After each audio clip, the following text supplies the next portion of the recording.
Bonjour, c'est Pauline. Alors aujourd'hui, je vais surtout vous parler d'huile de palme parce qu'il y a quelques jours, j'ai assisté à une conférence menée par Adrien Gontier, une conférence qui s'appelait Dessine-moi une forêt, un état des lieux sur l'huile de palme. Et ça s'est déroulé à l'Institut Lebel à Strasbourg le mardi 20 janvier 2015. Alors l'huile de palme, on en a déjà tous entendu parler, on sait qu'il y a un problème avec l'huile de palme, que c'est pas très viable, pas très durable, et encore moins écolo. Alors on va essayer de rentrer un peu plus dans les détails, voir à quel point l'huile de palme est incriminée, et qu'est-ce que c'est, et tout ça, et tout ça. Quels sont les pays les plus touchés par la déforestation actuellement? Tout d'abord, c'est l'Indonésie, et ensuite seulement le Brésil. Ensuite, quels sont les problèmes évidents causés par la déforestation? Alors tout d'abord, une baisse de la biodiversité, également un appauvrissement des sols, un assèchement des sols, qui sont des phénomènes aggravés par la monoculture. Et troisièmement, une hausse du CO2 dans l'atmosphère, ce qui est un faux problème parce qu'en fait c'est le soleil qui réchauffe le plus la Terre, c'est pas les gaz à effet de serre. Ces dernières décennies, l'activité solaire a augmenté, ce qui fait que sur Terre, on est un peu plus chaud. Et c'est pas si grave que ça, on va pas devenir tout chaud comme Vénus. Pourquoi on nous raconte le contraire? Peut-être parce que la taxe carbone ça rapporte. Alors quels sont les plus grands facteurs de déforestation des forêts tropicales parmi les importations vers l'Europe? Alors en premier lieu, il y a le soja destiné à l'élevage.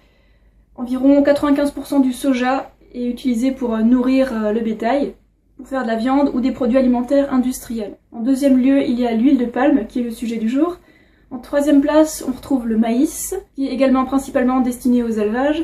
Et en quatrième lieu, on retrouve aussi les bois tropicaux qui sont destinés à faire de la pâte à papier, c'est-à-dire du papier toilette, des feuilles, du papier, Alors maintenant, on va revenir sur la définition de l'huile de palme et l'huile de palmiste. Alors l'huile de palme, c'est l'huile du fruit du palmier à huile. Et l'huile de palmiste, c'est l'huile du noyau du fruit du palmier à huile. Ensuite, on peut se demander légitimement si l'huile de palme est bonne ou pas bonne pour notre santé. Alors il faut savoir que l'huile de palme est riche en acides gras saturés, tout comme les produits animaux, c'est-à-dire viande, lait, etc. Les produits animaux qui causent le diabète, qui causent l'obésité, les maladies cardiovasculaires, les cancers, etc. L'huile de palme a cependant un léger point positif car elle contient de la vitamine E et du bêta-carotène. De toute façon, une huile, c'est une graisse qui est beaucoup trop concentrée pour l'organisme, donc on a intérêt à en consommer le moins possible. L'huile de palme est bon marché, elle est solide à température ambiante à cause de ses acides gras saturés, comme l'huile de coco, et l'huile de palme a des propriétés similaires aux huiles hydrogénées qui ne sont pas du tout saines. Et maintenant, on peut se demander dans quel produit y a-t-il de l'huile de palme?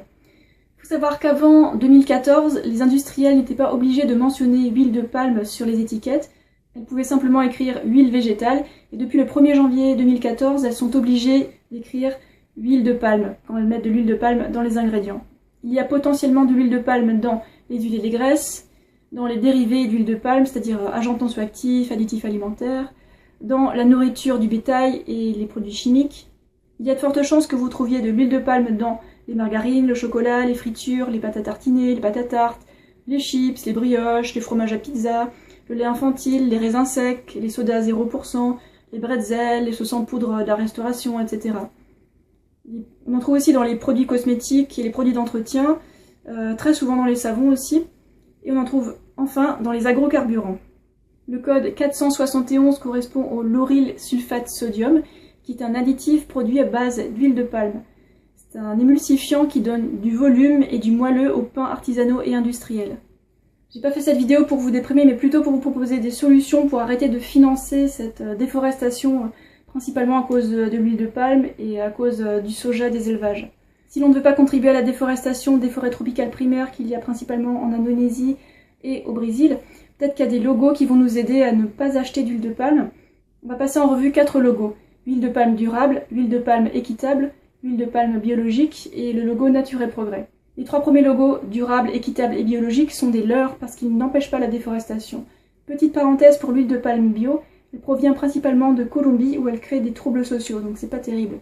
Et enfin le 4e label, celui de Nature et Progrès, il est très bien parce qu'il garantit l'absence d'huile de palme et de dérivés d'huile de palme. Hélas, il y a peu de produits qui comportent ce label. Alors pour résumer tout ça, qu'est-ce qu'il faudrait faire pour ne pas consommer d'huile de palme et arrêter de contribuer à la déforestation?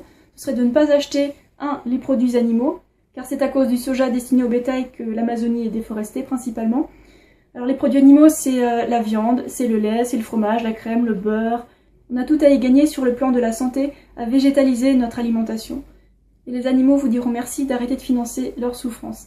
D'ailleurs à ce propos, je vous conseille fortement de regarder le documentaire Earthlings, narré par Maxime Ginola. La deuxième catégorie de produits qu'il ne faudrait plus acheter car ils contribuent à la déforestation des forêts tropicales, c'est tous les produits que je vous ai mentionnés avant, donc des produits qui contiennent de l'huile de palme. C'est souvent des produits qui contiennent de nombreux additifs, qui sont très transformés, qui sont très gras et qui sont de toute façon pas bons pour notre santé, donc on fait d'une pierre deux coups.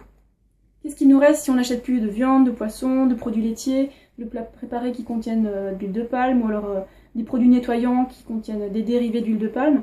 Eh bien c'est très simple pour manger, il nous reste les fruits et les légumes frais. Et pour l'entretien de la maison et pour notre hygiène, il suffit de prendre des produits vraiment très simples. Du savon à base d'huile d'olive sans huile de palme et du savon noir pour nettoyer la maison, les sols, les surfaces, etc. Si cette vidéo vous a plu, faites un petit j'aime et partagez-la. En attendant, portez-vous bien et puis à très bientôt pour d'autres vidéos. Bye!